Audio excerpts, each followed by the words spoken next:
오랜 옛날 지금의 마산 지역은 풍요로운 바다와 산을 품고 있는 곳이었다. 이곳 사람들은 자연의 혜택을 누리며 풍요롭게 살았지만 그들에겐 매년 같은 시기에 찾아오는 큰 폭풍으로 인해 큰 어려움을 겪고 있었다. 이 폭풍우는 모든 것을 집어삼킬 듯한 기세로 몰아쳤고 하루아침에 마을의 박화지, 삶의 터전을 황폐화시키곤 했다. 그들은 이 재난을 바다리라고 불렀다. 어느 날 마을의 가장 현명한 원로가 백발을 휘날리며 마을 광장에 섰다.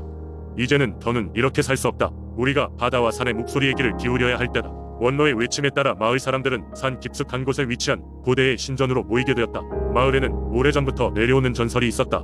산 깊은 곳에 바다를 다스리는 여신 바달린. 이 잠들어 있어 그 여신이 깨어나면 시련이 끝날 것이라는 믿음이었다. 마을 사람들은 여신에게 간절히 호소하기 위해 각고의 의식을 준비하기 시작했다.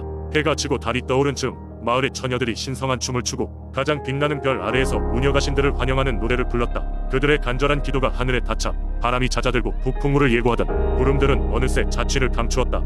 그리고 산의 중심부에서 고요한 소리가 마을로 퍼져나갔다. 그때였다. 은은한 빛이 주변을 밝히며 아름다움이 극치를 이룬 여신이 모습을 드러냈다. 그녀는 두 손을 뻗어 마을을 감싸 안으며 부드러운 목소리로 말했다. 나는 바달림이다. 너희의 용기와 희생이 나를 깨웠다. 앞으로는 너희의 터전에 폭풍이 덮치지 않도록 하겠다. 그러나 기억하라. 자연을 존중하고 그 경계를 지키는 한 너희도 나의 보호를 받을 것이다. 그 이후로 신비한 일이 벌어졌다. 해마다 찾아오던 폭풍우는 더 이상 마산 지역을 덮치지 않았다. 마을 사람들은 바달림 여신을 마을 이수우신으로 모시며 매년 그녀의 은혜에 감사하는 제를 올렸다. 여신이 제시한 조건을 철저히 지킴으로써 마산은 평화롭고 번영하는 마을로 나날이 성장해갔다. 시간이 흘러 어느새 전설이 되어버린 그날의 기적은 여전히 마산 사람들의 마음속에 깊이 새겨져 있기에 그들은 오늘날까지도 자연을 존중하며 여신 바달림의 가르침을 따르고 있다. 두 번째 이야기. 옛날 옛적 임실이라는 작은 마을이 있었어요. 이 마을은 지금과는 다르게 사람들이 귀신과 정령의 존재를 믿던 시절이었죠. 산으로 둘러싸인 이 마을은 다른 내륙 지방과는 다르게 신비로운 기운이 감돌아 마을 사람들은 언제나 이 신비로운 기운을 존중하고 두려워했답니다. 그리고 그 신비로움의 중심에는 한 커다란 바위가 있었어요. 이 바위는 정령 바위라고 불렸고 마을 사람들에게는 절대 없어서는 안 될 보호자 같은 존재였죠. 정령 바위는 마치 누군가의 얼굴을 닮은 듯한 독특한 형상을 하고 있었고 그 모양새 덕분에 마을 사람들 사이에서 신령한 존재로 군림하게 되었어요. 사람들은 이 바위 주위에 모여들어 축제나 기념일이면 제물과 음식을 바치며 기도를 올렸습니다. 흉년이 들어 모든 마을 사람들이 굶주림에 시달린 해에는 마을의 원로가 정령 바위 앞에서 간절한 기도를 했다고 해요. 위대한 수호자여, 저희를 굽어 살피소서. 올해는 가뭄으로 모든 농작물이 죽어가고 있습니다. 부디 비를 내려 저희를 구해주시옵소서 라고 간절히 빌었답니다. 그러자 정말로 몇 날 며칠 후에 하늘이 어두워지며 시원한 비가 내려 마을은 다시 풍족하게 되었다는 전설이 전해지고 있습니다. 이 기적 같은 일은 정령 바위가 마을의 간절함에 응답한 것이라 여겨졌죠. 하지만 모든 이야기가 기쁨으로 가득 찬 것은 아니었어요. 또 다른 전설에 따르면 예전에 이 마을에는 사심 가득한 한 사람이 살고 있었어요. 그는 항상 이 바위에 무언가 보물이 숨겨져 있다는 생각에 사로잡혀 있었죠. 어느 날 밤 그는 몰래 떠집은 신성한 정령 바위를 깨뜨리려 했으나 그날 밤 하늘이 갑자기 시커먼 구름으로 뒤덮이며 천둥과번개의 폭풍이 몰아쳤습니다. 마을 사람들은 정령 바위가 자신이 모독에 크게 노한 것이라 믿었어요. 결국 그는 마을에서 추방되고 말았답니다. 이처럼 정령 바위는 임실 마을 사람들에게 두려움의 대상이자 숭배의 대상이었으며 그들이 겪는 고난과 기쁨을 함께 해왔던 존재였어요. 이제 이 이야기는 전해 내려오며 마을 사람들에게 바른 삶과 자연에 대한 존중을 가르치는 교훈적인 설화가 되었답니다. 세 번째 이야기. 옛날 옛적 전라북도 정읍의 외곽 마을에는 수백 년 된 대나무 숲이 있었다. 이 숲은 마을 사람들에게 두려움과 경외의 대상이었다.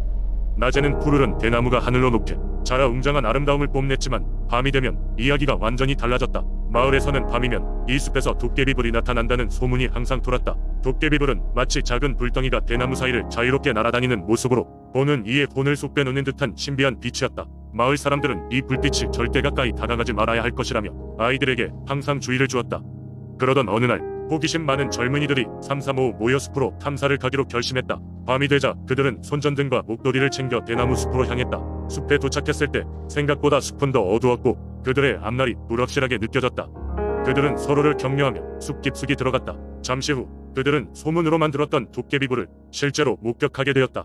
처음엔 저 멀리서 작은 불꽃이 아스라이 빛나는 것처럼 보였으나 점차 그 불빛은 가까워졌고 여러 개의 불빛이 나타나 천천히 그들 주위를 맴돌았다. 불빛은 조용히 춤을 추는 듯 움직였고 그 장면은 매우 환상적이면서도 우삭했다. 그중 한 젊은이가 두려움에 떨며 말했다.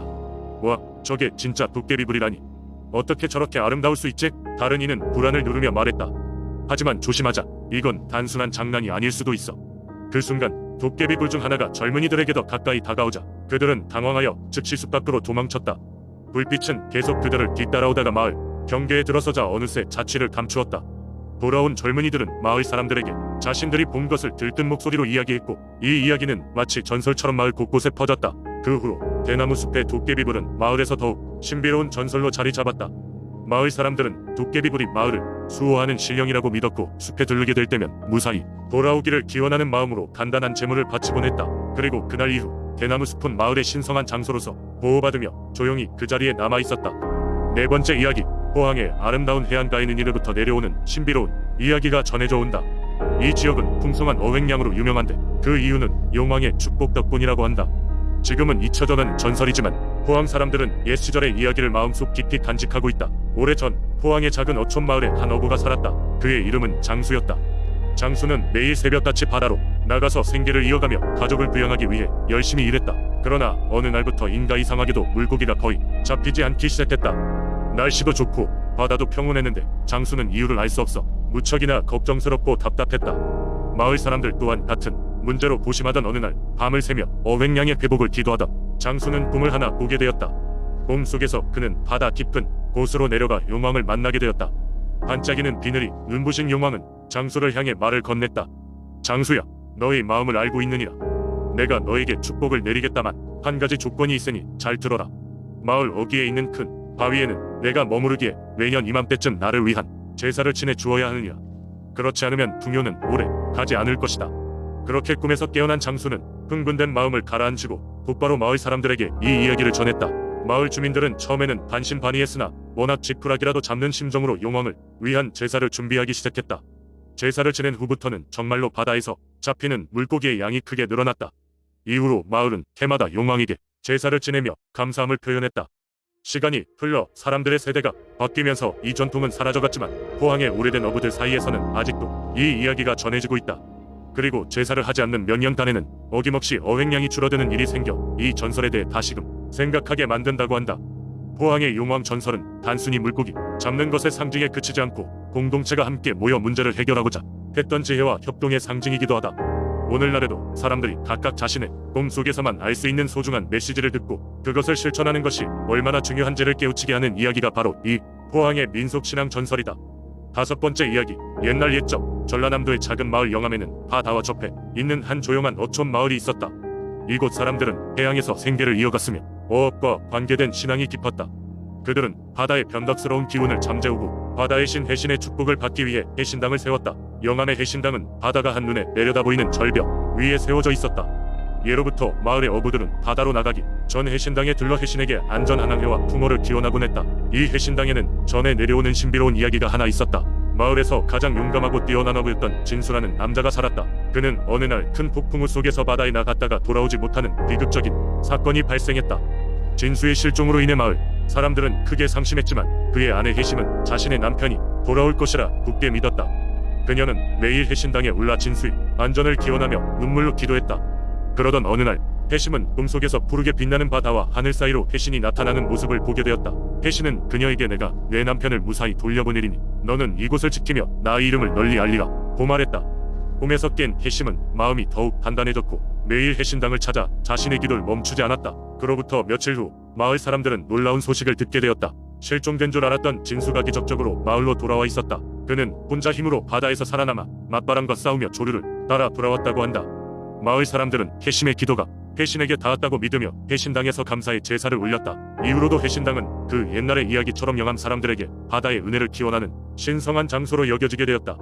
그곳에는 수많은 어부와 그 가족들의 기도가 새겨져 있으며 오늘날까지도 바다로 나가는 이들이 꼭 한 번 들러 소원을 빌고 무사 귀환을 기원하는 장소로 자리 잡고 있다. 해신당 앞에서 파도가 부딪힐 때마다 마을 사람들은 해신이 여전히 그들을 지켜보고 있다고 믿으며 그들의 전통과 신앙을 이어가고 있다.